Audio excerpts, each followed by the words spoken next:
Welcome back to the Deep Dive.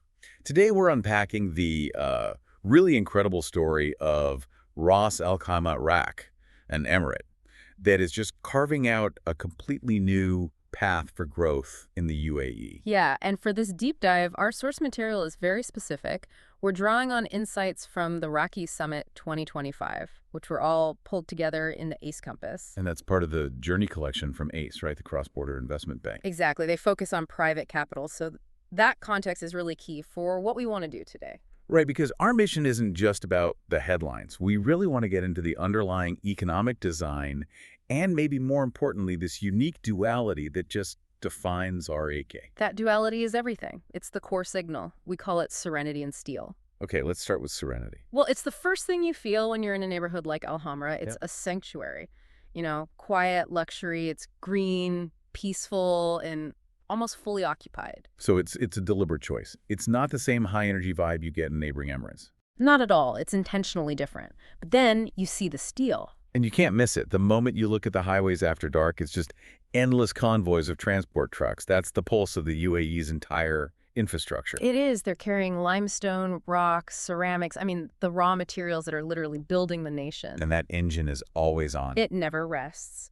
Up north, you have Sakr Port and Orkney Maritime City just running 24/7. And the scale. I mean, Sakr Port is the Middle East's largest bulk handling port.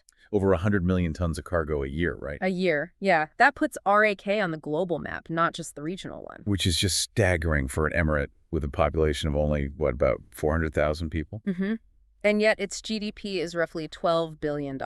That's AED 44 billion. So they are absolutely punching above their weight. And what's fascinating is how they built that foundation. It's a true masterclass in diversification, unlike so many others who might lean on one sector. Right, like oil or tourism. Exactly. In Rarike, no single sector holds more than about 20% of the GDP, with manufacturing just slightly more. They've balanced everything: tourism, trading, real estate. Okay, if that's the design, here's the real proof.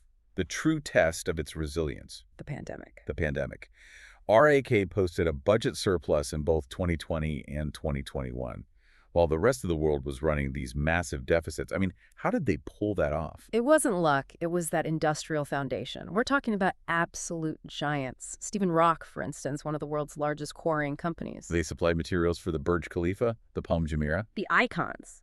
Then you have RAK Ceramics, a global powerhouse exporting to over 150 countries. And that pipeline for the future is just exploding. RAK, the economic zone, welcomed over 13,000 new companies in 2024, a 66% growth rate. That's huge. And all that industrial stability really set the stage for what's happening right now, the next big phase. The Win effect. The Win effect.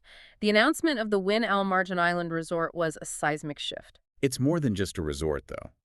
It's about introducing integrated resort zoning, which includes gaming. That's a game changer. It is. And you can hear the market sentiment. Observers are saying it, that RAK today feels like Dubai 30 years ago. Exactly. It highlights this rare window for a real early mover advantage, and the capital is definitely following that sentiment. The data is pretty clear on that. Total real estate transactions surged over 118% year on year in 2024. And if you zoom in on Al Marjan Island itself, property prices jumped by more than 35%. So, wrapping this up, what does this all mean for you? Well, RAK isn't just the quiet neighbor anymore. It's a vital, distinct, and incredibly stable partner in the UAE's success. It's a sanctuary built on a global manufacturing hub. And if we connect this all back, remember the Investment and Development Office, the IDO, they're the government's asset manager. The quiet architects, they're the ones behind RAK maintaining its strong AA1 credit rating from S&P and Fitch.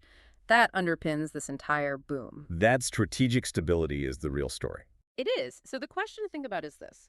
When we look at opportunity, are we focused enough on the long-term strategic financial planning that's actually driving it? That's something to keep in mind as you watch RAK's journey unfold.